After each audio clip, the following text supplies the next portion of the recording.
Brothers and sisters, one of the healthiest things you can do for yourself is staying hydrated. And you know what I'm talking about. You go to your basketball game, football game, pro wrestling events, and suddenly you get a little parched. Well, one of the best ways that you can keep yourself safe is using Liquid IV. See, Liquid IV is a hydration stick that you can pour into 16 ounces of water and immediately get more efficiently hydrated than water alone. Okay? 12 delicious, refreshing flavors, all of your essential B vitamins, including B3, B5, B6, B12, even vitamin C. 3 times the electrolytes as traditional sports drinks. It's made with premium ingredients, non-GMO, free from gluten, dairy, soy, all that good stuff there. Listen, I'm telling you right now, folks, Liquid IV has changed my life. It's something that I use on a regular basis because I'm always on the go.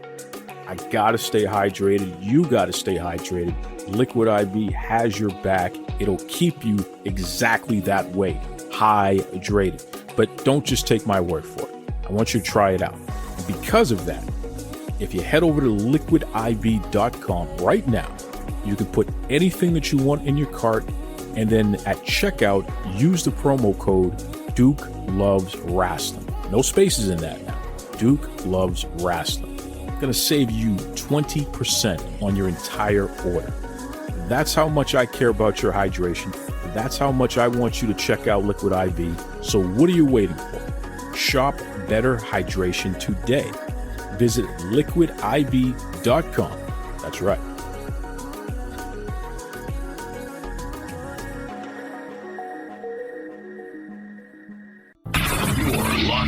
Look at what we have here, folks! To the only show that matters. The cream of the crop. Duke Loves Rasslin. And there is no one that does it better than your hosts. I have come here to chew bubblegum and kick ass. The Duke. And I'm all out of bubblegum.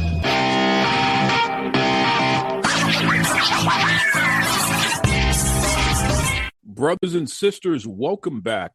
Welcome back to a special edition of the Duke Loves Rasslin podcast, the show about pro wrestling and literally everything else. I'm going to tell you right now, folks, we are so focused on the Winter Olympics this year. And as we watch the speed, the precision, the glory on the ice and beyond, tonight I want to do something a little bit different. I'd like to take a step back and go to the beginning, the foundation. Really. I'm joined tonight by 8 women who didn't just compete in the sport of bobsled. They literally built the track. These are the pioneers of the original Team USA women's bobsled team. But more than that, they are a sisterhood that changed the landscape of American sports forever. You're not just going to hear a conversation here, folks. You're going to eavesdrop on a conversation amongst ladies who changed the world and continue to do so. They are so dynamic and so wonderful, and I'm so happy to have them here today.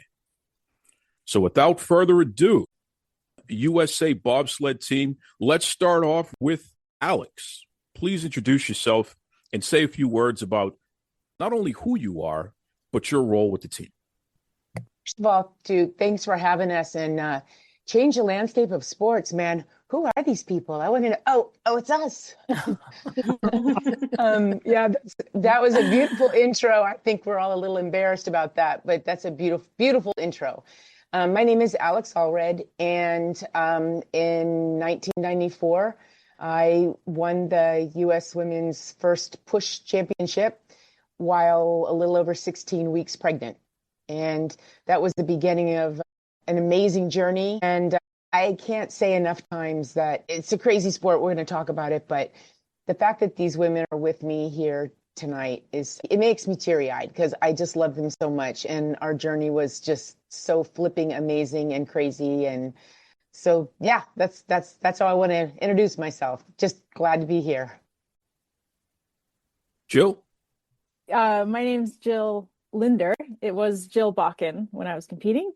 And Yeah, I was a bobsleigh pilot driver. I never was, I have been in the back of a sled, but I was never a brake woman. I started out as a pilot. Um, yeah, and I came to that first camp when I was 17 and met these women.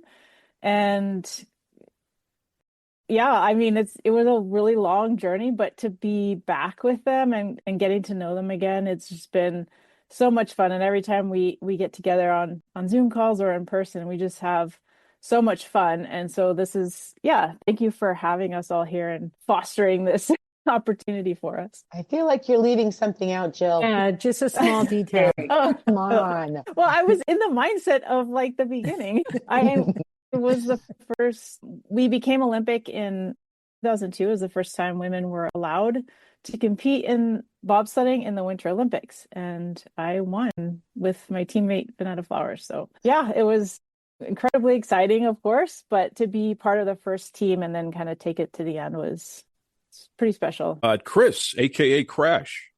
Oh no, something it's a nickname. I didn't feel like I earned that, but there was an article in Car and Driver in which the author decided to give me that nickname. I was never able to shake it, but I started my journey in skeleton. I competed in the skeleton world championships in Cornixay in 1990, and it was the first time they let women compete in that. So I think it was one of the first Americans to actually compete in skeleton internationally, and then competed in the U.S. Nationals in 1992 and came in first in the U.S. Nationals for skeleton. And then after that, began my bobsled journey, in which unfortunately I earned the nickname Crash, as the article said, for less than optimal line. But I promise it wasn't my fault. It was a brakesman who was too eager to hit the brakes at the finish curve, and I would not be able to steer. And so it caused a lot of commotion. So anyway, but it's been wonderful to have this journey with these women, because I remember being at the Olympic Training Center, and I was always, rooming with, biathletes and all these other types of athletes, because there really weren't that many. Really were no women bobsledders. And so when the team came together and we had this camaraderie, it was a very different energy. And we've sort of stayed in touch over the years, and it's been really amazing. And thank you for having us. It's great to have you share our story. I love the glasses there. Absolutely. Love the glasses there.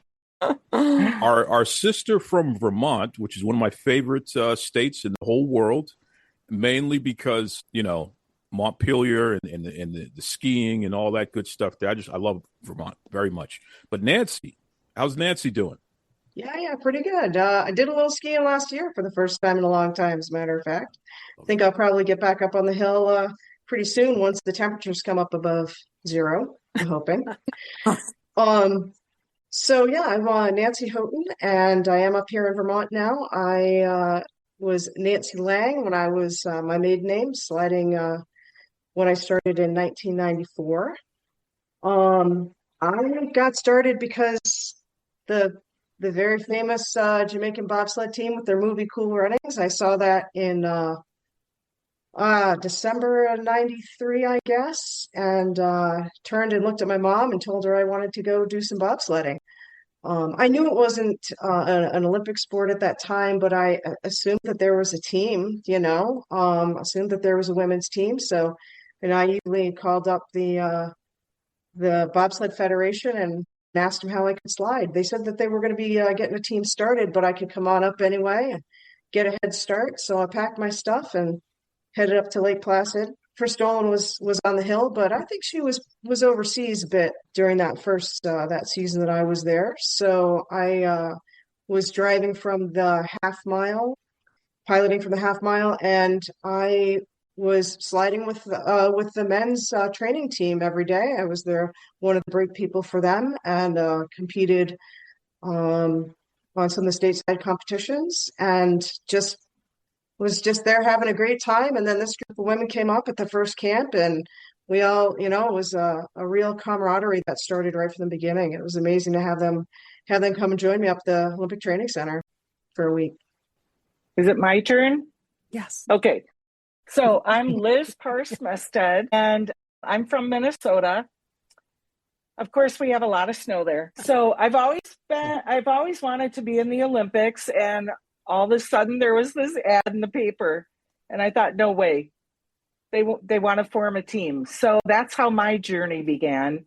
I placed second on the first national team, and I also was pregnant during that time period. So Alex and I are baby partners. Yeah. So it's been quite a journey.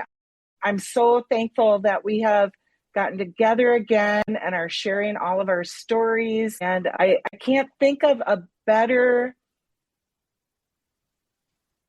scenario to be involved with. It has so much meaning to me, and I know it does to everyone else. I love that. And I love the accent there, by the way, Liz. Of course. Not have an accent. She doesn't have an accent. Oh. A Boston guy is telling somebody else they have an accent. Imagine I was going to that. say bag. Yeah, say bag. Come on. It's big. There it is. There it is. Big. It is not an accent. Oh my God. Again, a Boston guy telling somebody they have an accent. I know. ironic. Duke's just been waiting. He's just been waiting Yep. for that opportunity. Absolutely. Absolutely. Michelle, a.k.a. Pooh Bear. What's up? Oh my gosh. Yeah. Pooh Bear. All right. Yeah, you got that from my sister because my sister is Alex Allred, so we were the first sister bobsledders. I was also a pilot. Jill and I were the first two that went to driving school in Calgary, and then slid in Sad Moritz. And I was with my brakewoman then was Laurie Millett. She's sick. She's not here, but affectionately known as the Bullet because she's the fastest woman on the team and also a heavy chain smoker. So you figure that out. And in case any of my students are listening, I can't, but I feel like in fealty to Laurie, I should drop some F-bombs because that's what he does. And she does it like a pro. Right? It's her love language. We'll rev her up. I slid with Laurie as my brakewoman first and didn't ever crash her. Unfortunately, I did crash Liz. Liz, I'm so sorry. But yeah, it was so great. And, just to give you perspective, when Jill in 94, when we joined, Jill was 17, I was 31. So she really was the baby of our team. And Wow. we're so proud of her. We're so proud of her, but we're so proud of ourselves because we got it into the Olympics. And then most of us with our broken bodies were like, okay, I'm out, but go Jill. But it was a great experience. And I love all these women. Incredible. Prim, a.k.a. Elena. What's up? Hi, so I'm Elena from New Jersey. So I actually heard about a little Burly Man tryout that was going to happen. At the time, it was because they wanted to recruit people for women's bobsled. And I didn't even know that was a sport for women because it wasn't actually at the time. But I went out and won the push championship in 1995 and found myself luckily paired up as the brakewoman for that wonderful gold medalist Jill over there for a few years. Had a great time with that. Got to meet all these incredible women, which I got to say, yeah, the sport itself was exciting and fun, but hanging with these ladies, you have no idea what it was like back then. We had a blast. And including with some championships and some really great traveling for some World Cups. I made it along with Jill all the way to 2001. We did a lot of trying to promote ourselves, to get sanctioned into the Olympics. And when it became Olympic, of course, there was a small celebration amongst all of us and really thought it was going to go that way. Unfortunately, as luck would have it for me, I tore my Achilles right before the games in the fall of 2001. So cool thing was if I wanted any other scenario, it was for Jill to win the gold. So I still saw a dream come true. Wow. Incredible. All right. Now, where's Pumpkin? Christine, but known as Chrissy to everyone on this team. Yes. There we go.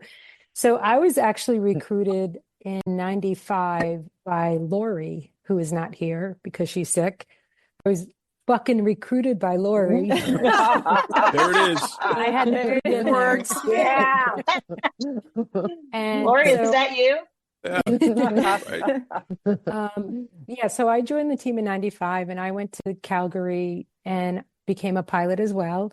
And I also crashed Liz. Liz has been in a couple of our crashes, but we competed together. And I also competed with Alex as my brake woman. And Alex and I, as a team, hold the fastest time on the old Lake Placid track from the mile. So that's pretty cool. That is cool.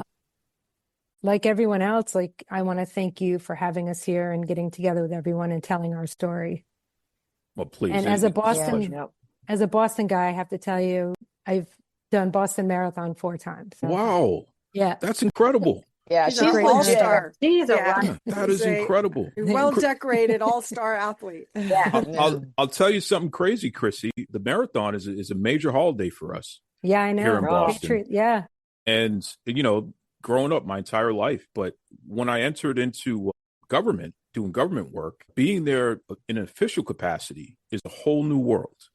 So I have so much respect for what you've accomplished and coming to our great city and competing and what have you. That is incredible. That's great news there. Wow. Awesome. Yeah, awesome. Christy also did Ironman. Wow. I love Ironman. Wow. In our hometown of Lake Placid. Sure. Yeah. Sure. A well-decorated athlete with lots of Hall of Fame and everything. Yeah. Well, you know what it is. Chrissy just can't sit still, so she's got to just keep going, right? Yeah. It doesn't matter if it's 30 below. That's it, right? Sends us pictures of ice all over her face and clothes as she's going her morning workout. I love it. I love it.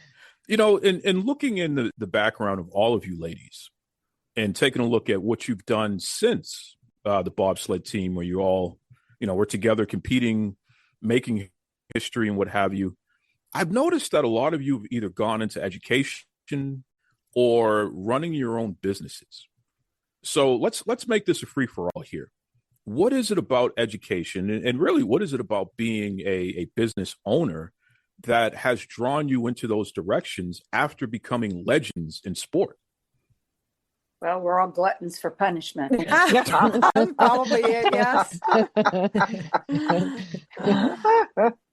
Yeah, I think, this is Alex here, and I'm gonna say that the beginning, so I teach at the university level, and I was talking to a college student just yesterday, as a matter of fact. And we got into the conversation about, if you could go back in time, in fact, I would love for you guys to answer this too, but she asked me, she said, man, everything you went through, if you knew what you had, what you know now, what would you go back and say to your 20-something-year-old self, right? And that's such a great question. And I think that's also why I got into education is every day when we started, and each one of us has a different background, a different reason to want to bobsled. We all had something different. But together, every day we would have somebody say, you're never going to be an Olympic sport. You're never going to succeed. Why are you here? What are you doing? And I think because we had each other, that's why we're so close to each other. But also, I think we persevered and we wouldn't give up. And I really believe that whether we're talking business, education, all of us have this internal drive to push others and help and make everybody realize, you can do whatever you set your mind to. You're going to get told no 1,000 times. So you got to figure out your way of getting past that. So whether I got a kid I'm trying to get them on track for graduating or a resume, a business, I think am I right? I mean, I kind of feel like that's sort of. Yeah, absolutely. The challenges that we faced, I feel like we're all up for a good challenge. I think you could all agree on that. And education to me is probably one of the biggest challenges because you're just trying to take all these different kinds of kids and mold them. I'm a high school teacher and, you get everything, and trying to steer them in the right direction is a daily challenge. It's also very invigorating just to, be with them and see the changes that you could make with them. Similar to our journey that we went to. I mean, very different, but very similar, if that makes sense. Yeah. I think it also helps you sort of hone your own craft. I mean, I teach at the university level at Columbia University, and at the graduate level. And I work in sort of advanced Industry 5.0 type of technologies, which I get very excited about. And so my whole mission for teaching is really to get these students who are studying technology management type of topics to get as excited about the future as I am. And so every week you have to pull together sort of a lecture that not only educates them, and also you try to, have exercises and assignments to get them excited about, their futures. And then the other thing that's kind of interesting is that, sort of as a little bit of a side note, is that if you look at the statistics on the percentage of women who end up in C-level jobs, the percentage of them that actually had sports in their youth is in the 90-something percentile. So I think there's something about this metaphor around sports that really helps you, put your life on track towards specific goals. And so I think the combination of those, and then when you go on to teach, it's like you're constantly having to relearn your trade and try to get other people excited and educated about their future. So you're trying to get the next generation of people on track for their big dreams. So I think that there's a little bit of synergy there. Well, and I agree with all of that. I also take a look at, so I joined bobsledding when I was 31. So Michelle and I are the oldies here.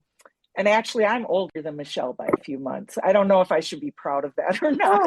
I'm so glad you're not the old. No, but as I look at the journey with education, I taught in inner city St. Paul, and sometimes it was just minuscule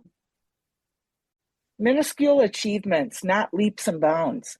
And that was so exciting to me with some of the students. And I think it transferred over to bobsledding also, where we had to be very patient at the beginning, knowing that it wasn't in the Olympics, trying to figure out a plan, and perseverance, like Alex said. So I think we did a good job. I do too. We did. Yeah, say so. if I can piggyback on that, I also am a teacher. I started at the college level and then now teach high school. But like Liz, while I was training for the bobsled team, I was also an adjunct professor and I was teaching in the prison system, men and women's. And so now I teach AP English. So, I've had the range of students. And over the years of teaching those students, it's amazing how many students just didn't believe in themselves at all. We've all had that, or you had even had a teacher in the past tell them, oh, you'll never make it or whatever. And so for me, just the perseverance that we had, it's really important for me for kids to see that they can overcome something and that they find their voice, they find their joy, they find, because everyone has a talent, they find what they're good at. And I need them to find that voice and that talent so that they have confidence to move forward. So they will advocate for themselves. So they will be able to face a challenge and not just cave, which is what was expected of us. They thought we would cave, but we had each other and we weren't caving. So I think that's part of what drives us and drove us. No, actual bobsled talent. We just didn't want to go away. Right. I wonder about that. I mean, what is it about bobsled that drew all of you ladies? And Alex, let's start with you since you said that.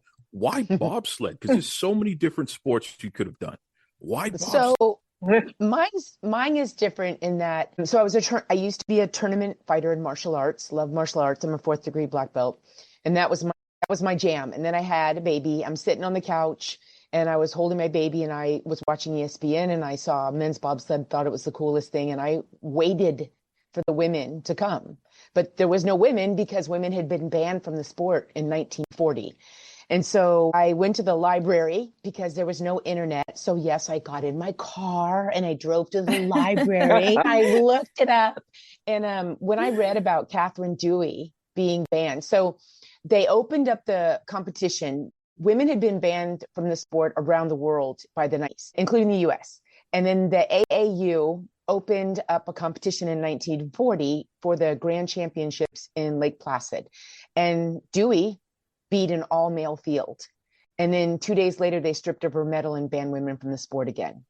And so as a fighter, I was like, hell no. And so, and like I tell my college students too, I said, and then I got out my typewriter, tip, tip, tip, tip, tip. And I wrote some vigorous letters. And then I had to put them, lick them on the stamp on my envelope and mail them. But I sent letters to the IOC, the USOC, the FIBT, the USB, I mean, everybody. And I did some trash talking. And then this guy named Howard Lowry called. And you guys know his deep voice. And he was going to have the first ever. And then it was like, are you coming, big mouth? What do you do after that? You're like, yeah, I'll be there. And I remember hanging up the phone. To this day, I remember looking out the window and thinking, holy shit, what have I done? Because I don't know anything about bobsledding. But yeah, so that was kind of my beginning. And then with Michelle, my sisters, then she was working out with me. And then one day I just kind of looked over at her and I was like, why don't you try out too? You're doing everything I'm doing. And she's such an awesome sister. She was like, yeah, I kind of am, man, aren't I? And I'm like, yeah. But I don't know if you remember this, Alex, but before we knew there weren't women weren't bobsledding. Oh, yeah, I know what you're going to say. Well, we had always wanted to, like, we were obsessed, like Liz, with the Olympics, and we always wanted to compete in something together. And Alex had researched it, and she'd come back to me and she's like, okay, the things we could do together be bobsledding, luge, or curl. Well, luge, they start them at like age 12, so that was out. And then we were both like curling, in retrospect, you're like, no, we should have. And so it was bobsledding. And then that one thing, and I was recovering from neck because I broke my neck when I was 8. And then I had a car accident that kind of re-damaged it. And so I was recovering from neck surgery. But yeah, when I started recovering and training with her, I was like, sure, why not? This sounds like fun. Yeah, what logical person wouldn't think about bobsledding right after neck surgery? I mean, it's just a natural flow. That's what my parents kept saying. Yeah. Yeah, a shady curve with all the G's in it. That's definitely not good for. It was fine. It was fine. I don't know. It was fine. It was all fine. It was fine. To do. Well, Nancy, what made you join since you said that? I don't know. I think about this. I think about this a lot. Like from when Alex got in touch with me a few years ago, because I'd been away from the scene, away from this amazing group of women for quite a long time. And, I don't have a very good memory for a lot of things. And I've asked myself that question. I think it was just a matter of I had competed in athletics since I was, I don't know, the first actual competition, which was early for a girl in the 70s. I first had a race that I ran. I remember when I was like 7, and it was like my first competitive athletic event. I had always played sports with the guys. I was always playing kickball while the girls were doing jump rope. I was always moving, always playing any sport I could get my hands on. And I was a 3-sport athlete in high school. I got recruited to play field hockey in college, and went off and did that at a high-level national championship for Division I field hockey. She's all American. She's not going to tell you that. She's all American. Wow. Yeah. So I was done. I was done with my college field hockey. I was, when I was running track in high school, I thought maybe I could compete in the Olympics in track. I wasn't quite good enough at any one thing to make that happen. I came pretty close to representing the USA in field hockey. Got cut from that team pretty far into the tryouts. So, I was done with college field hockey in 1992, and I went to work for Outward Bound. And I don't know. Once you're competing and you're a part of a team for your whole life, you go out and you hit the working world, I guess. For me, I think I just felt like I wanted to be doing something, athletic and fun and part of a team and pushing myself. Yeah, I just missed it. I just missed that athletic opportunity, I guess. So I don't know. I saw the movie and I said, well, that's I'm going to go do that. That looks like fun. It's like a big roller coaster, that's all it is. And then I was like, this is not at all like a roller coaster. This is a lot more like dangerous than that. This is a lot. And I got done with my first run and I was like, that was unbelievable. The first run, I was hooked. So exciting. Everybody Wow. remember their first reaction to when the first time you went down? Yeah. It was awesome. I was like, I need to do that again right now. Get me to the top of the mountain. Yeah. I was so nervous, I forgot to put my goggles down. So the whole way down, I was completely, my eyes were watering. I was blinded. It was, but I still got to the bottom. I was like, that was really cool. I remember the first time I did skeleton, and so I was the only woman on the hill, and there were a lot of guys thinking like, she's not going to do this. And I'm thinking to myself, I'm going to prove them that, that I've got the guts to do this. And so when you go down the first time, there's this, mental challenge in that when you hit a wall, your immediate reaction is, I'm going to lean in the opposite direction because I just hit the wall, which means you're going twice as fast in the opposite direction, which means you hit the next wall twice as fast, right? And then it takes your brain a little bit of time to realize, well, that doesn't work. So you have to, when you hit a wall, you have to lean into the wall because you have the momentum pulling away from the wall into the next wall. And so you kind of have to, train your brain a little bit after that first run. But I remember when I went home after the first few days that I was up there, I had like black and blue marks all over my body. I looked like I'd been abused or something. But it actually, a little bit of a mental adjustment to figure out, okay, when I'm going down this track, it's not like driving a car. It's like, if you're driving a car and you bump into something, you don't necessarily lean into that, whatever you bumped into. And so it's a little bit of a psychologically a little bit different. But I remember thinking to myself, okay, don't tell anyone that you've had this sort of strange experience. Just pretend it all went well. And so eventually it did. Just fake it till you make it, as they say. Only person with like winter sport prior to bobsled, if I'm not mistaken, Miss Jill. What was your sport again before bobsledding? Only one that I think that it really ties into our sport for real. Lena. I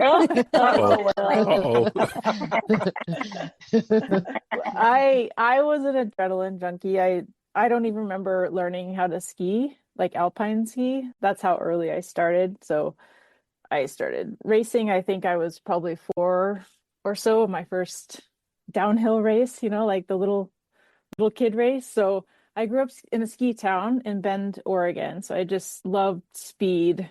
Just would point my skis down the hill and go straight. And I'm sure that just destroyed my parents watching me not turn. So I moved to the Seattle area and then played soccer, basketball. I kind of would put myself into any sport I could, like Nancy was saying.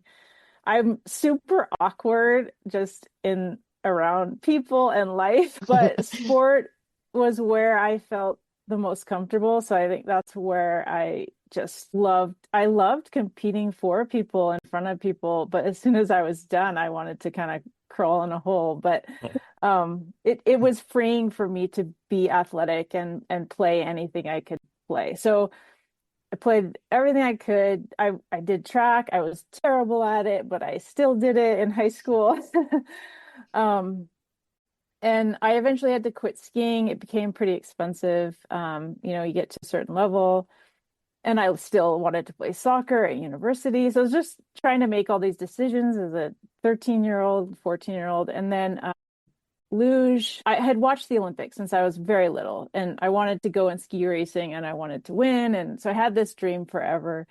And when I quit skiing, I was like, how am I going to get there now? And then luge came up in my mind, and I was like, I want to do that. That looks fast and fun. But I was 16 at the time, and the Federation had said, well, we don't usually start kids at 16 because they're sliding from age 8 or 10. So, they've had like 6 years of sliding. So they're not going to invest in like a 16-year-old, And so they said, however, so this is right around the time, must have been right after Alex had sent all those letters, because they said they're going to host the first women's camp. So if you wanted to come out and try that, you can. So I was like, okay. I knew what bobsledding was, that they didn't have women. I just kind of went as a 17-year-old, this is going to be so much fun, and it looks fast and scary. And yeah, so I went out without a whole lot of expectation, or I was pretty naive about everything, in my little high school bubble. You were, yeah. I didn't feel like one though. I think when you're that age, you're like, oh, I'm independent. I know so much. And then now I'm older and I'm thinking, oh my gosh, these women must have looked at me like you. No, we were little sitting thing, because do you remember we were in the Olympic Training Center, the cafeteria. We're talking about nutrition because remember Steve Majorca screamed at somebody about what they were eating. And I looked over at Jill because you had a Diet Coke and a Snickers bar. And I said, because she's 17, and I go, you're good, you're solid. You got a Snickers bar, but you got the Diet Coke, and the 0 calories will cancel out your Snickers bar. And she goes, really? I'm like, okay. No, I'll before we get sidetracked, I do want to say this about the whole team. We all love each other, but we tend to boss Jill around a little bit because we all believe and see in her in ways that even now sometimes we don't think she does. So we're kind of pushing her, bullying her into writing a book, right? So because the thing about Jill, even into the Olympics, she was an underdog. Nobody was paying attention to her because there were other people, and you've seen this in the Olympics and pro sports. There are a lot of athletes who are, like trying to get the press, see me, look at me, look at me. And Jill was so under the radar. I mean, and even now, just when she was talking, she's like, yes, please, Edmund, if you don't mind, I'd like to bobsled just for a moment, and then she wins. And the thing, when you edit this, here's what I feel like every time Jill kind of slightly mentions, because she's pushed into that she has a gold medal. And years ago, I even said to her, remember this? I said, where's your gold medal? And she goes, I don't know. I think it's in a sock drawer. And I was like, gosh, damn it. Don't make me come over there. And so, but the thing is that Jill, she won the first gold medal in the first Olympics women were ever allowed into. The first gold Olympic medal for the sport of bobsled in the world. And it was the first USA gold and I don't know. 50 years. 50 gold ever? Decades. Yeah. First USA gold in 50 years. Wow. So to hold say on we're a second. proud of her is an understatement. But Jill would never tell you that. So Jill she's would a never tell you rock that, star, Steve. even though she's being very humble. She's always very humble, by the way. So Jill, when we put that in perspective, though, the culmination of everyone's hard work, including yours, like you are the manifestation of why this matters, right? Exactly. Yeah. Well, I honestly, I think I mean, we've talked a lot since we've gotten together in the last few years, and I even thought this right after I won. I was so exhausted, but so happy. I mean, the second I won, when I knew I won across the finish line, it was just about like it really wasn't anymore about like the medal itself. Of course, I that's what I wanted before, like the actual medal. But then as soon as it happened, I was like, oh my gosh, this was like a really long time coming. And there's so many people that played a part in that. And that couldn't be there, and Elena was a big piece of that. And I had a brakeman also after Elena when she started driving, Shauna Robach. And I spent so much time with Elena and so many tears and so many laughs and just on tour and no coaching or coaching that was a story for another day. Duct taping the sled, just to keep it together, and just sort of like these moments were the most important. That's when I had the most fun. Yes, it was hard. The journey. And yeah, I know that's sort of like cliche. So it's more about all the little moments, like the lowercase m, and not the big moment, uppercase M. I was so proud and happy and excited, and Olympics were my dream and everything. But if I didn't have, like, it meant more to me to have all of those back memories and journeys with everyone else that wasn't there. It just made it even more, I think, special to be there from the beginning, because I know how it started and got there. And no, we weren't the very first women who've ever slid, but as far as an organized team and fighting to get into to the Olympics and what was said to us, and kind of like, it definitely makes it more like colorful and like whole for me, like the experience. You said that I never thought of it that way. Yeah, Lois Holland, there is a woman, Lois Holland, and she really was trying to start a women's bobsled movement in the 80s, the 1980s. But it was such a good old boy system. It didn't work. I'm so glad you said that, Jill, because yeah, they were there. And then there was a lot of local talent in Lake Placid and they were sliding. But yeah, we're the first officially recognized team. And I do have to say, Alex is quite humble too, I think. I think we all can say that, but she really is like the rock in this group. And whenever she leaves the Zoom calls, we all are quiet. Yeah, we don't until talk. Alex said that. But I have to say, if Alex wasn't here, we'd all just stare at each other. God, I will say remember that time I was driving to Arizona and I couldn't stop and you guys were all on Zoom and I got 2 different text messages and they were like, please get on. Nobody's talking. I do want to say this because this is what I remember from when Alex became like the communicator, and at the time it was writing letters and mailing them. So anyone who had started in that first camp, she would write this. I mean, she's a wonderful writer. So you just want to read anything she writes because there's a lot of humor, facts and humor. And so you end up feeling very happy after what you read from Alex. But she would always say, okay, I have some good news and I have some bad news. In every conversation, she still always the good news or the bad news. So somehow, even though it may be more on the bad news side, she always would somehow either make us laugh or walk away positive, like we can do this. And it never fails. She contacts us. She's like, okay, I have some good news and I have some bad news. But then there's the other angle in which she says, okay, I've choreographed a dance for you all. And now I have a song that we're all going to sing together. What about the song, Chris? You said the song. I looked at that when I was looking for the email, Alex, that you sent. I was like, oh no, the song. Yeah, I forgot about it.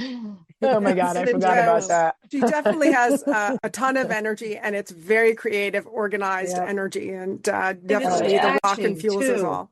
And I think that's what made us keep going every year because there's so many times, and some of us had to leave the sport earlier, and I wanted to quit. It's never going to happen because, and then I'd be positive again, or, so I went through emotional ups and downs too. And, Elena was also part of why I wanted to keep going because we just had so much fun together. I'm like, I can't not hang out with her. Keep hanging out with her. We have to keep doing this. So. Yeah. It was fun. Just to show Jill's character too, when she says it's about the journey. And, as I mentioned, when I tore my Achilles, I was, of course, quite upset and had to watch the Olympics. And I watched Jill win the gold medal thinking, wow, all the glory she's getting and this fantastic moment. And my phone rings and it's Jill who just says to me, we did it. And I mean, if that's not a tribute to the character, how could somebody be in that moment in all the glory and doing what we all set out to do? She does it. We're all kind of looking up, and for her to still just to remember, she knew how I was hurting for those months. I really went through a tough time, and she calls me. It was like, I was upset about, of course, not being a part of the Olympics, but when she called, I was like, this whole journey has been about so much more than just being able to compete. And I think that's why we're all here together right now. It's just the type of people we got to go through these struggles with. And, seeing Jill do it, it couldn't have happened to a better person. Deep. We're all good. We're all athletes from some background, right? Each and every one of us. But I don't know if you guys remember, but when the first time Elena showed up for the trials, and we looked at those hamstrings and we were like, damn, who is this person? Not fair.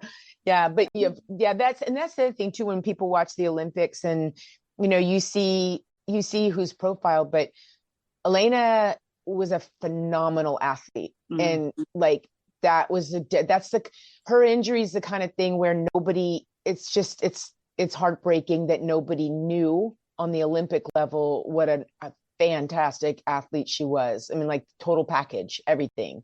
Mm-hmm. And so, it's part of the story though. Yeah. And that's why I still hate your hamstrings. Yeah. I feel very uncomfortable when I'm around you. Laughing at you saying the total package, because how Jill says everywhere they traveled, she would play the piano And I sing. singing. She can sing, she can play the piano, she's beautiful. So anywhere we go, they'd be like, "Oh, I love your hair." And oh my gosh, who is that playing the piano? She's amazing. I'm like, yeah, she's great. But Jill, I'm going to pick on you just a little bit, Jill, because she is so humble with stuff that I was timid about asking her to bring her gold medal to our reunion. And she goes, "Do you think people want to see it?" I was like, "Heck yeah!" What? And then when we met Prince Albert, I said, "You better bring your gold medal." And she goes, "Do you really think he wants to see it?"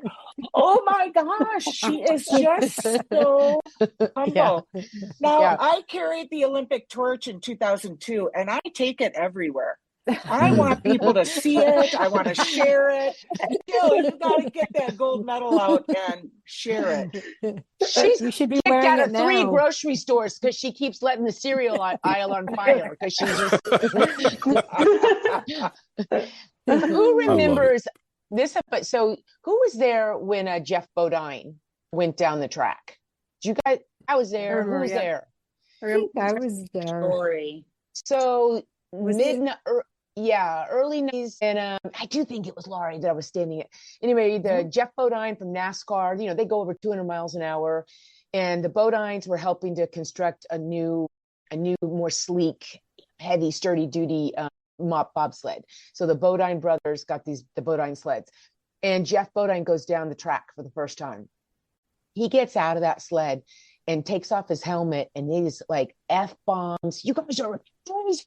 And I always remember that because he's going 200 plus miles an hour. He went down the bobsled track, but it's because it's never anything what people think, right? You know what I was thinking about the other day, you guys? So, and he's always in those, $500,000 cars, right? He gets a seatbelt and everything. That's what scared him so much when he went down. I know at least 4 of you guys were in the Help Me sled. You need to tell Duke what the Help Me sled was.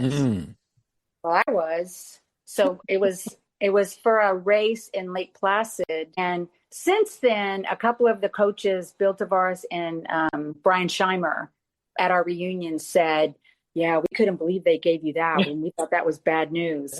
So it was a duct tape. We had duct taped the cowling down and it had "Help Me" painted on it.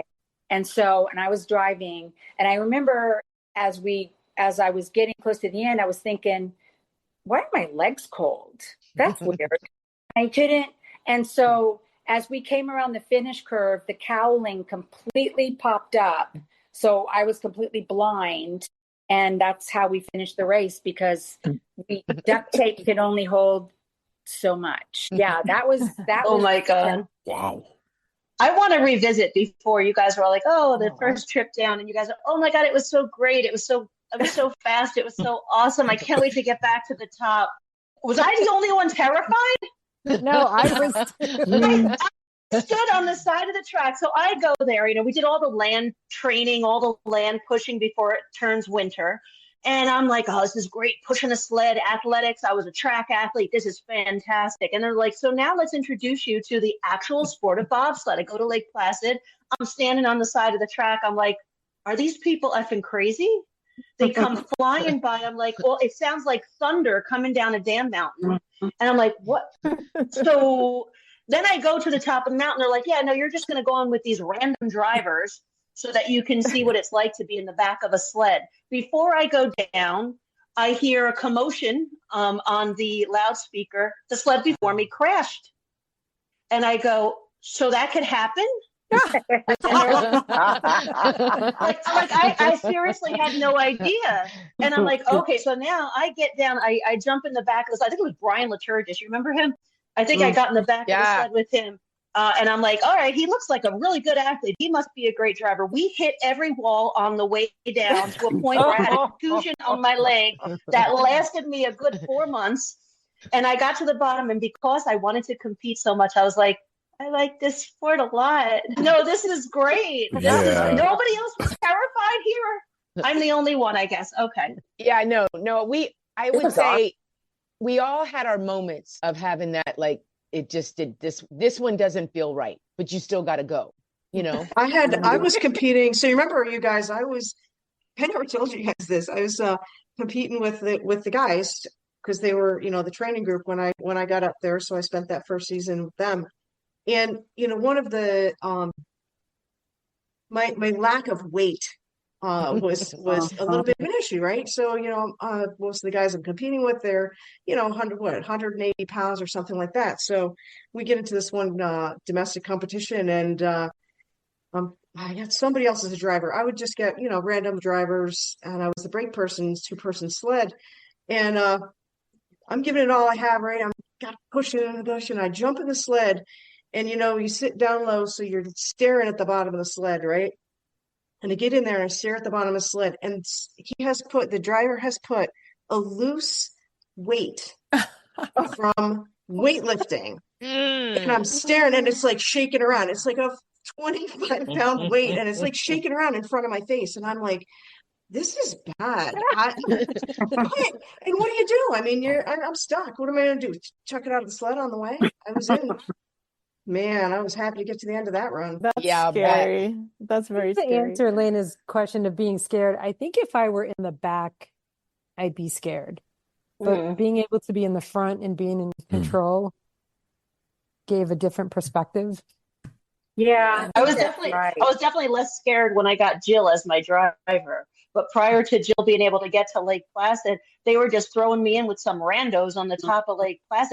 I think back now, knowing what I know about the sport, I needed my head examined. I was like literally up on the top of the track, like, oh, are you going down? Okay, cool. What? Like, I didn't even ask them how many times they've been down the track in one piece. Jumping in the back of the sled. What was I thinking?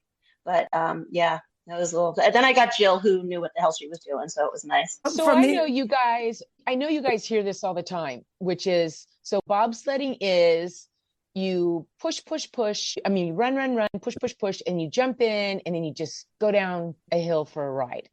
So for people listening, I'm just curious, how do you guys describe how loud, hard, rough, intense, whatever it is to bobsled? It's like being kind of a washing machine. Do it justice. But I think it's the smell and the noise on that track. Even when you watch some of the promos for the sport and you hear that noise, it's like, oh, that's the sound. Yeah. And when you do skeleton, you're right on the ice. It's like,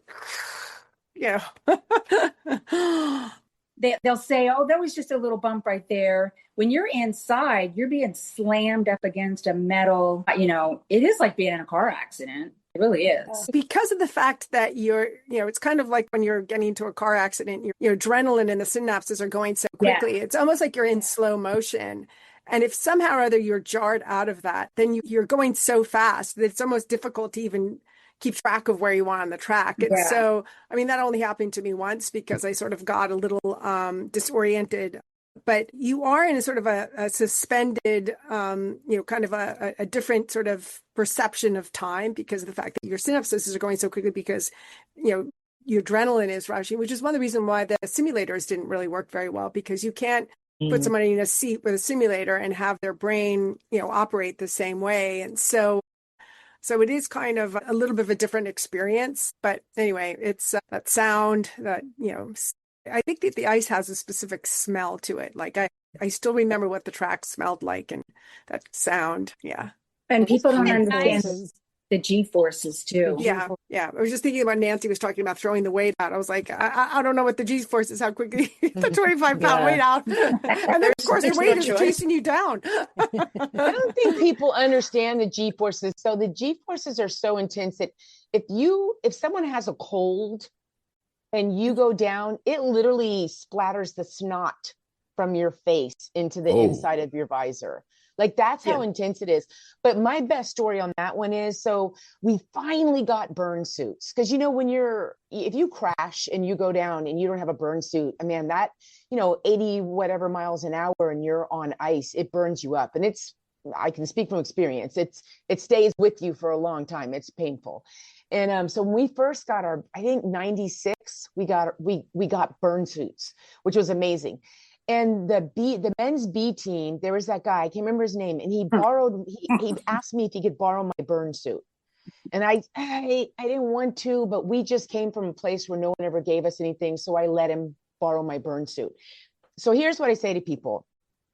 The 5Gs are so intense and so scary that somebody else pooped my pants.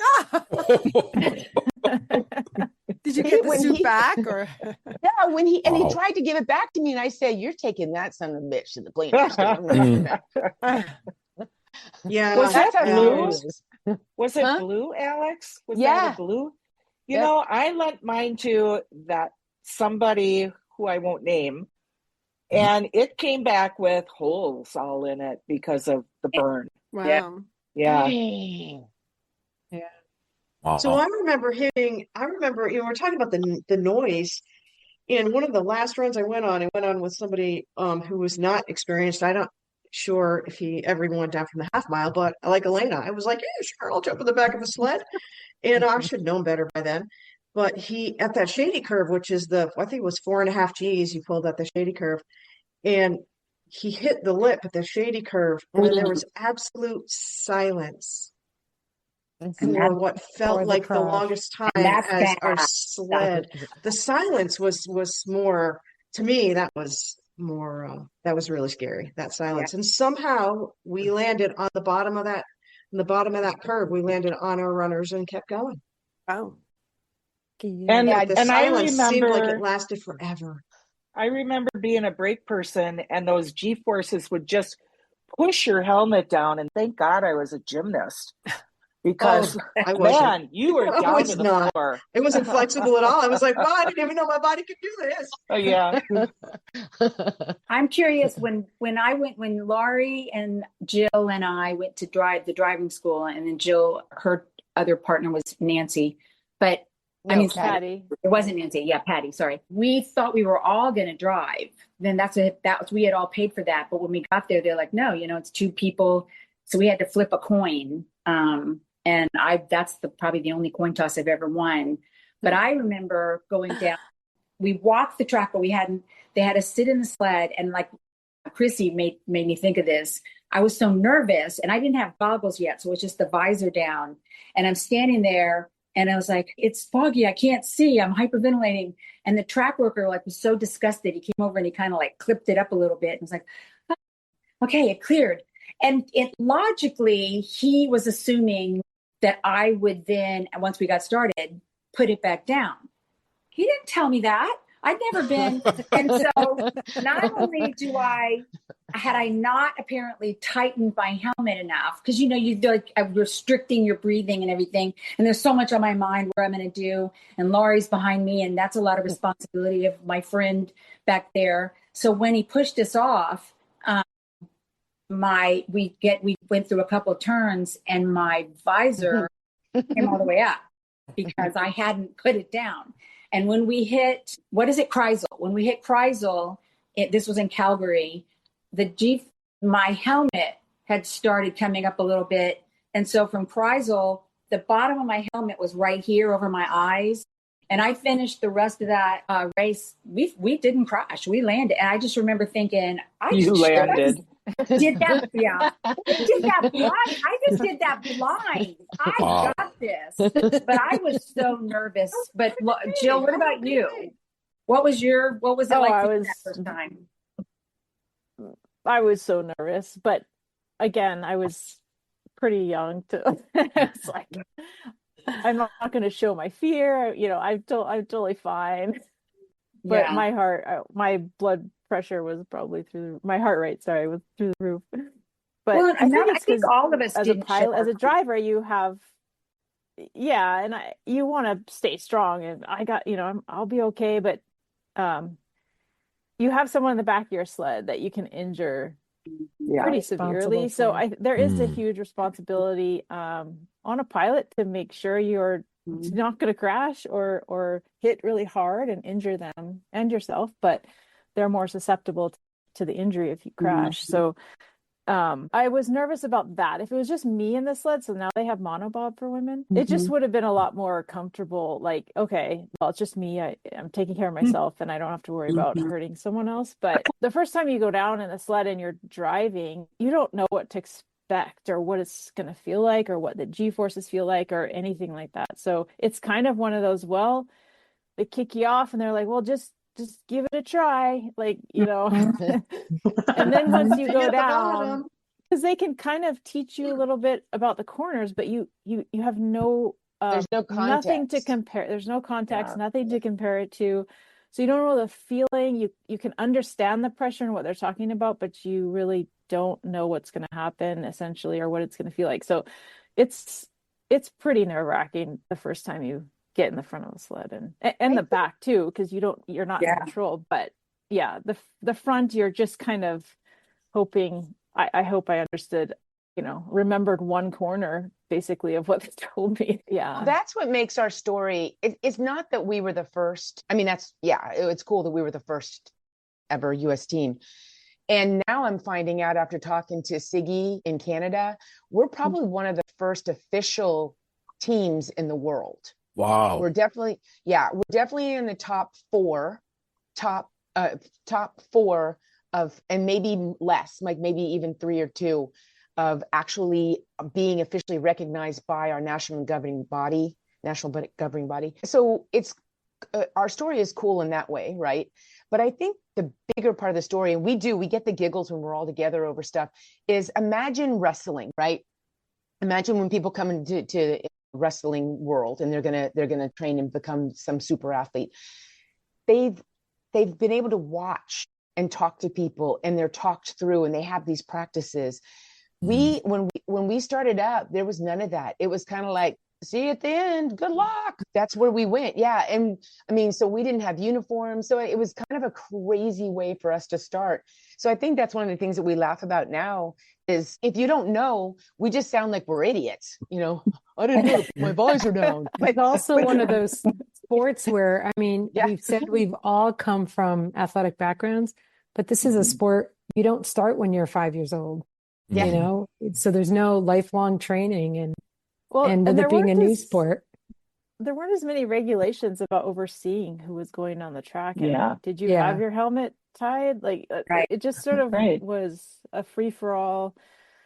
Nobody told you, Michelle. Yeah, they did. Nobody told me. If they had told me. Well, I don't know if I shared this with you guys, but I'm claustrophobic, and when I put that helmet on, it's like, ooh, wow, Darth Vader, man, it was awful. Yeah, just now hearing this. Wow. Yeah. But I think now it's like I was in that little capsule with you, Liz, and now you're telling me that you're claustrophobic. Yeah, just now. Just to let you know, I'm scared to death of small places. Yeah, Put hold on, go down a tunnel in a little tunnel. But I think, you know, back then it's like you could take as many runs as you could, like as you could get. I mean, now you are limited to 2 runs, and there's a lot of precautions that have been put in place. But you could take, you know, nobody really worried about your brain or anything. My pet peeve was when I did skeleton way back in the day, and Nancy, I don't know if you remember, it's like, you know, you'd fill out this form that basically at the top of the track, basically saying, well, yeah, I killed myself. And then on the form, it was like, you know, your weight and your age. So then you get on the track and they'd be like, so-and-so and weight and age. And I'd be like, is that what my whole life is reduced to? It's like, this person's going to go down and possibly kill themselves. And this is their age and weight. And so anyway, I thought that was funny. That's so they know the size of everything they need. Yeah. Well, I don't know why they had to make those announcements, but they definitely, you know, it was definitely a numeric we don't really value. know what else to say about her, so we're just gonna, we don't know anything about this person, but we just got their weight and their age. So yeah, they've just signed a form saying they could kill themselves, and they've disclosed their age and weight, and so we'll announce that to everyone. And it wasn't exactly PC. Somebody gave Nancy and made her continue to wear a helmet that said midget on it. Oh my goodness! Yeah, I don't think that would go too well, right? I don't think that would go too well now. No way. Wow. Well, when I got in the back of the sled, because they used to videotape all of our practice runs, and then it would, you know, at the end of the day, you would break them down and take a look at them. And I was so small in the back of the sled that it looked like there was nobody in the sled. So that's put in the back of my red helmet. With the white letters, they put midget. Incredible. Incredible. Not BC. Let me ask you, No, ladies, not. when you reflect back on everything, and especially when you see the sport today, was it all worth it? Yes. Oh yeah. I was just thinking that as you're watching the women now and the success that they've had, the women's U.S. women's bobsled have just had just so much success in the last like decade or even, I mean, really since Jill started it. The program has blossomed and U.S. women are the top contenders. You watch them, you see their commercials where these girls are on that commercial and being promoted. I think Alana Myers now is like Starbucks or something. And like, you look at them and you just go, we know all about that. We were there, but where it's gotten to is a very prideful, I think, proud moment to see and to know that, maybe if we hadn't taken those hard knocks and hadn't gone through the hell that we went through, because it was tough getting this sport started and to get it sanctioned, they might not be there. Who knows? It's really cool to see. Yeah, but from a selfish perspective, there's another aspect to this because from our own personal journeys, I think about every time you work really hard towards a goal, whether it be graduating and getting a degree and you're with a group of people for 4 years, or you're starting a company that gets acquired, whatever, you're writing a book, whatever that journey is, you get to the end point and you're like, it's over. I'm graduating. I want to see my friends or whatever. The company's sold. Everyone's moving off on their own directions. If you don't enjoy the journey, it's the goal feels a little empty. It's not quite as memorable because it's a little bit sad. Like, it's like this whole journey where you've gone towards a goal, where you've had all of these ups and downs and really tender moments with a group of people, just comes to an abrupt end. And so I think we had a really good journey that makes this whole, team fun, and which is one of the reasons why we're still together. So still get together and talk about all the things that happened. Would be cool for us all to go see like an Olympics or the World Cup where these women are, Sure. all together and go to experience it. I think I think it would be just a big smile on all our faces. Yeah, we had a chance to meet the current Olympians not too long ago, and they still say, there are some things that need to change. So they're still waiting for some of that, but I do think they know how lucky they are with some of it. With Alex and I having babies, we had to pay for everything. The plane trips, we left our kids with our husbands, and now they have stipends. They can get back to the same rank. They can take a whole year off, the same rank when they come back. Yeah, it's great for them. I'm very happy for that. We got Liz and I were talking to Alana Myers Taylor, and then she said something about, and she was saying da da da da, and our nanny, and Liz and I both were like, yeah, I know. That's part of what I love. When I look at the women who were in athletics in a generation before me or 2 generations before me, and then I look at the generations after me, I love where it's gotten. I mean, obviously, with evolution, I mean, it will continue to change, it will continue to evolve into something more than it is. But, I wasn't that proud to be an athletic girl. I was a little embarrassed about my athleticism. I never really was able to embrace it and dig into it. And I see women now and girls now, and that's what I love. I love girls now who are like, I'm strong, I'm fast, and I'm awesome, and it's taken every generation to go through. So I wouldn't trade the battles that we had if that meant that we wouldn't have been able to push that forward for the next group. Would I have loved to experience that myself? That would have been amazing. I had great parents who thought that my athleticism was terrific. And so, that had to be enough. But I love that girls and women have that now. Yeah, that's awesome. And if I can say, yes, we were the pioneers to getting this sport by being there, just by having our bodies there and sliding and going to international competitions. But like when Jill and I and Laurie went to that first World Cup, Nancy had to step out now for financial reasons, not for athletic reasons, for financial reasons, but because she was sliding before any of us. But then Liz and Alex, they were out because they were pregnant. And Liz, Alex, and Nancy, they wrote because at first they were trying to tell us, oh, well, you can't compete because there's no bylaws. There's no bylaws for the team.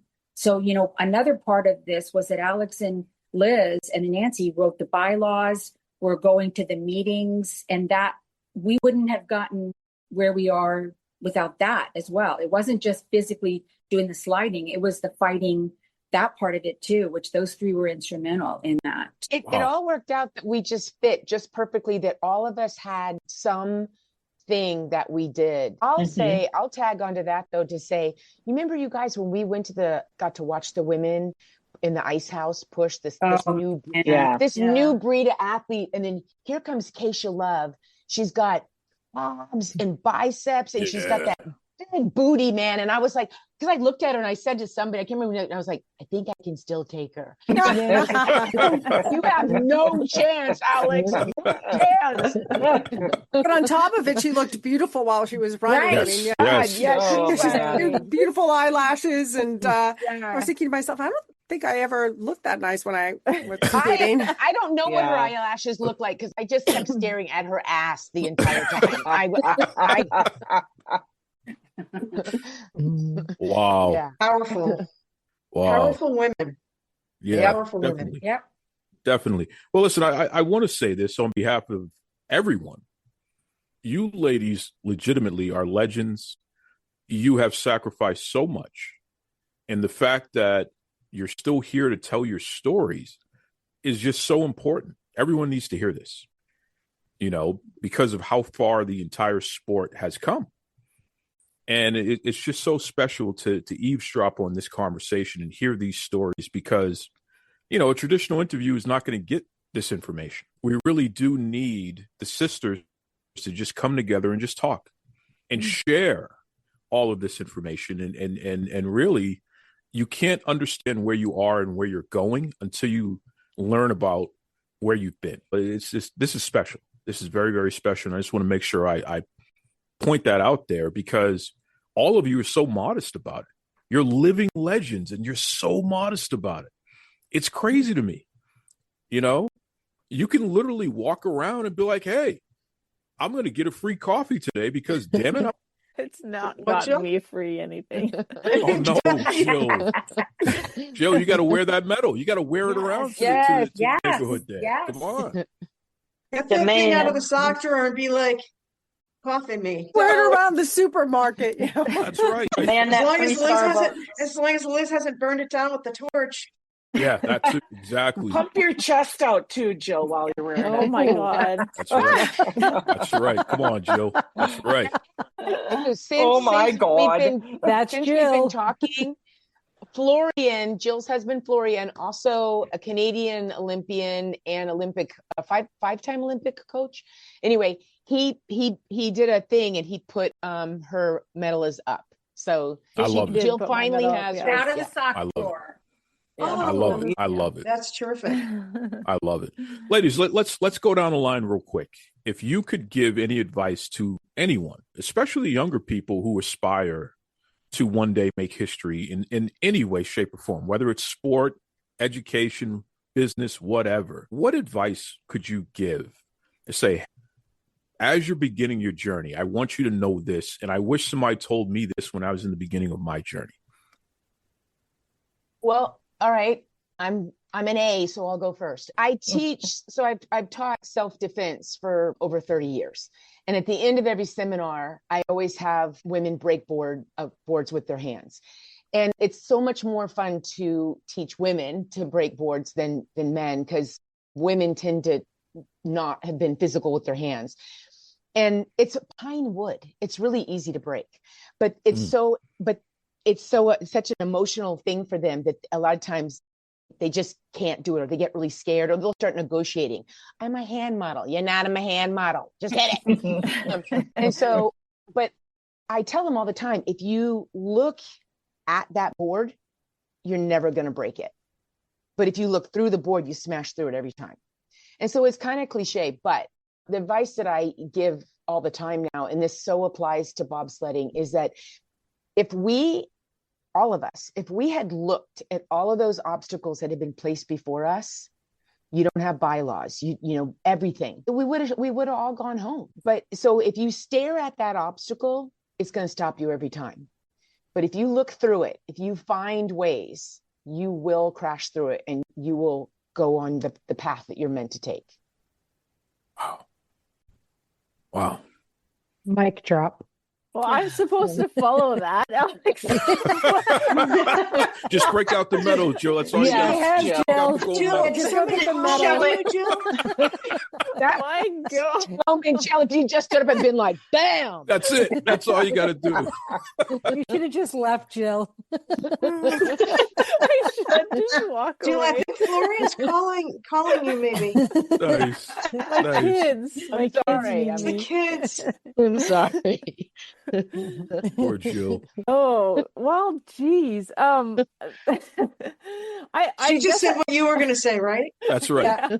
Ditto. Yeah, I mean, I have a lot of different perspectives now that I'm older and what I would have told myself, you know, back when I was younger, probably more in my teens, but Oh, Jill, how old are you?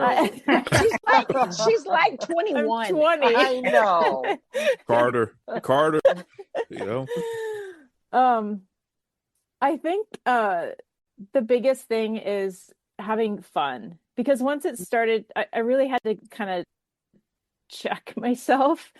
When I actually took 2 years off after 2002, went into a pretty big depression, didn't know what to do. I mean, it took me 12 years to graduate from university, but really didn't know what to do. And I came back to the sport. I'm very thankful because that's when I met my husband. So I'm not regretting coming back to the sport. I didn't make 2020 or 2006 games, but I met my husband, so it was all worth it. But I wasn't happy doing it. And I missed competition, but so I went back to it, but I didn't have it anymore. Like, I wasn't having fun.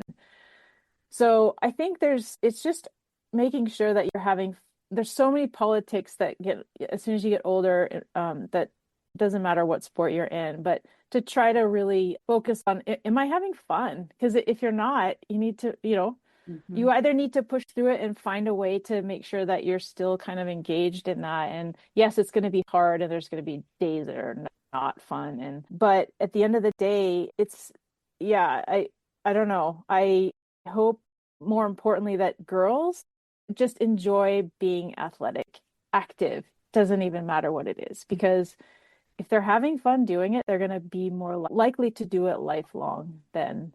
So that was a really awkward, weird answer, but that was good.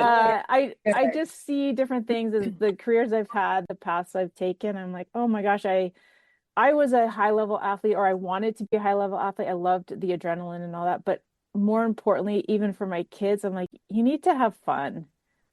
And if it's recreational, awesome. If it's competitive, awesome. But just make sure you're still having fun when you're doing it. And of course, there's, like I said, there's good days that you're not going to have fun or you're sick or whatever. But that's the biggest thing we try to tell our kids, because other people think, because both my husband and I are Olympians, they're like, oh, do your kids are like, I don't know if I want them to go down that road. It's hard. Of course, if they want to, they have to want it and they have to do it on their own, and we'll support them. But we want them to be active and healthy, and that's kind of happy. And happy, like not depressed, like it's a bad place to be, if you get stuck in there. So just having that balance is super important, at least from my perspective now, that I didn't have when I was younger. So excellent. Good. Yeah. Excellent. Gosh, after those two, it's a little hard, but I would basically say that, ignore your fears, believe in yourself, and then just go for your goals, because as both Alec and Jill had mentioned, there's a lot of obstacles, and it's easy to make excuses and just say, well, this doesn't work and this is going to work. But you have to believe in yourself and just, ignore the fear and go for it. And what's interesting about doing that in sports, it's kind of a metaphor for basically anything that you do in life. And I think that the more success you have at overcoming your fears and going for particular goals, whether they be small goals or big goals, it gives you the confidence to take on even bigger objectives and goals, and which is probably one of the reasons why over 90% of C-level executives have a background in competitive sports. And so I would basically say just ignore the fear and go for it and believe in yourself, even though many of us have imposter syndrome when we're standing there at the start. So that's kind of the advice that I would give. Go ahead, Nancy. I have coached this with kids that I've coached along the way, that there isn't just one. For me, there hasn't been one straight path through life. There's been things that I've done that at the time that I decided to do it, it was, I was motivated to do that in this direction. I kept at it while it interested me, and it served a purpose for me. And I didn't just keep heading that direction because that was where I set my sights at first. Once I get to a certain point where, like Jill said, it's not fun anymore. I mean, we have one life to live. So why would we spend it doing something that's not meaningful to us? Why would we spend our time doing something that we're not finding purpose in? We have only a set number of days. So if you decide to change your tack in life, that's fine. If you're doing it because you enjoy it for this amount of time, I've always followed myself to try something different. Do something different, find the joy in a different direction. And I guess I'll lead off with always follow your dreams. And following your dreams can mean many things, but one of the things I see so many people that I know or family members that don't know how to make it happen. And you have to figure out, how am I going to make this happen? And that's a big deal, I think. I think it goes along with what everyone has said. Alex, I'm going to use challenges instead of obstacles. So, there's many challenges in life with whatever you do, with your job, with teaching, with your marriage. And if you want to make it work, you can find a way. Yeah, that's kind of what I was going to, when we started, I would say to people, especially maybe girls getting into non-traditional sports, is one, don't listen to the naysayers, you have to go for it. You have to believe in yourself. But then there's also a reality aspect. You may be pursuing this sport if you're, if you're 5 foot, if you're 5 feet and you want to be a volleyball player, that might be a problem. So one, you have to try, but then when you face those obstacles, you have to be willing. They can't defeat you. Like, you just have to be able to, divert a little bit. What can you do that's related, that's still your passion, but you don't let it, first you don't listen to the naysayers, but then if life happens, you find another way. Like everyone just said, you stay true to your passion, and it might be something very similar. So don't be derailed by life's obstacles. Yeah, and I'd say the same thing. I actually had the same thoughts as far as, if you want to be that successful person, you want to reach your goals, be the best at overcoming your setbacks. Be the best at overcoming all of the challenges that you're going to face, because there is no success that comes without those challenges. So I think the people who make it to the end are the ones who are mentally tough enough to get through that. They're not afraid to fail. You get right through it. And when you can overcome setbacks and not crumble and say, oh, poor me, I can't believe this happened. You just learn how to get through it. Then you become what you want to be. You have to expect them. If you don't expect those challenges, then you're setting yourself up for the failure. Yeah. And talking about being derailed, when I was in middle school and getting into athletics, I wanted to be a soccer player. And so I joined our soccer team. But back then there wasn't a women's soccer team. It was a co-ed team. And there was maybe 2 girls on the team. And the boys purposely would never let the girls get the ball. So we were just running around the field, never touching the ball. So I knew I wanted to be an athlete. And that's what made me make the switch to doing track and field and cross country. And I had a very successful high school, college, and beyond in running. So, and I may not have had that in soccer. Making the switch was the right path for me. And so I think, take the risk in whatever sport you want to do, or try it. If it doesn't work, and if you're deep down feel like you want to pursue something athletically, try something different. Excellent. It looks like Laurie's going to show up after all. Really? Didn't she? Gosh. You have something. You have yeah, something to get say, ready. Lori? Lori, Say? what do you got for us? I'm just going to say, fuck, you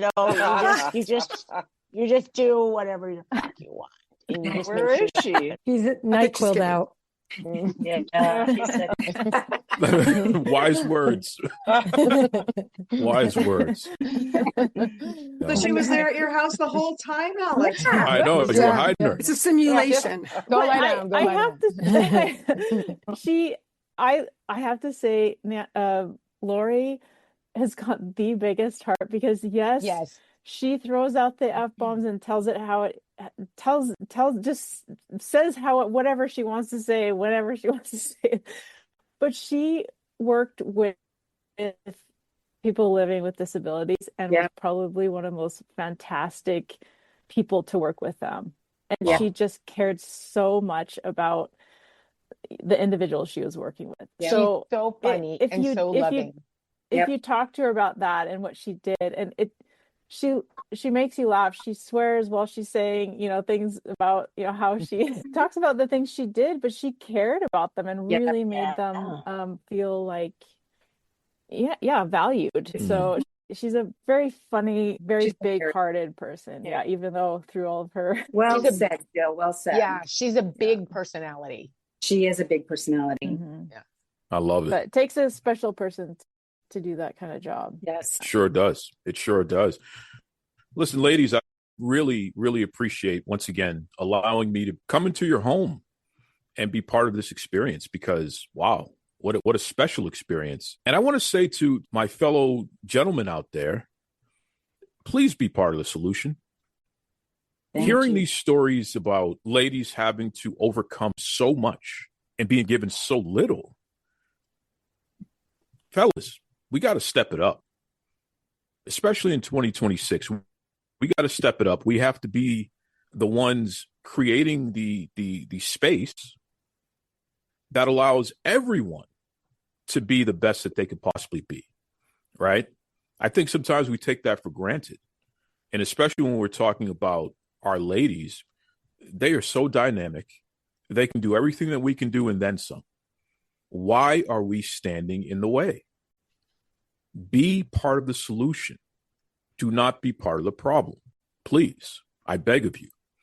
Because look what happens with 9 women who refuse to take no for an answer. Look what happened with 9 women who put it all out there on the line, sacrificed so much, and did it on behalf of our country. They are so special. And they are literally an example of what we have everywhere. So why is it still so hard for women to just exist? Because we keep getting in the way. So again, fellas, I am challenging each and every one of you, and I'm challenging myself. I make it a point, whatever platform I have to share it with women. I have to elevate their voices. I have to make space for our women to let the world know about their experiences. And I'm challenging you to do the same thing, no matter what walk of life you're in. Please do it.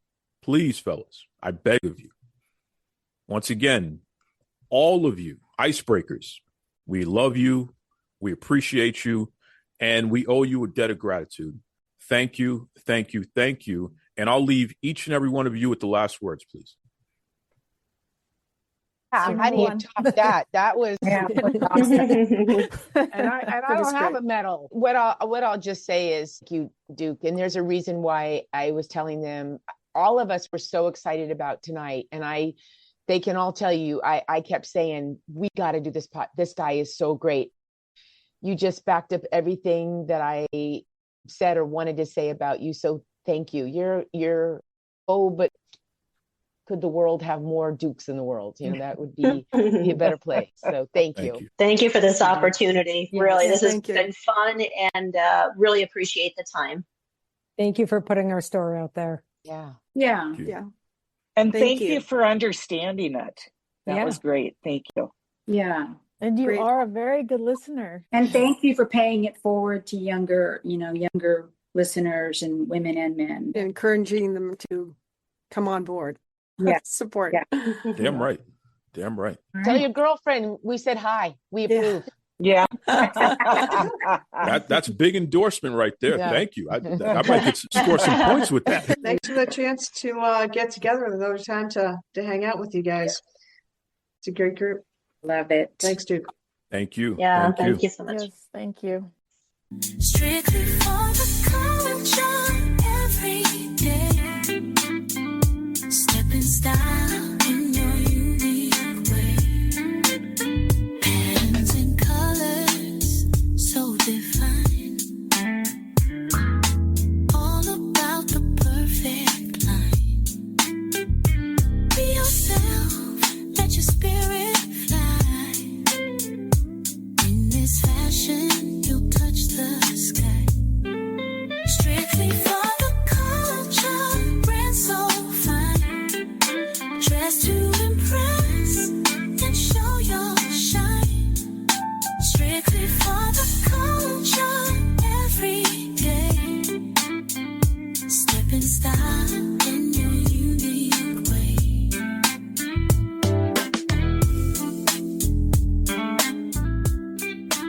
Visit www.strictlyfortheculture.ca.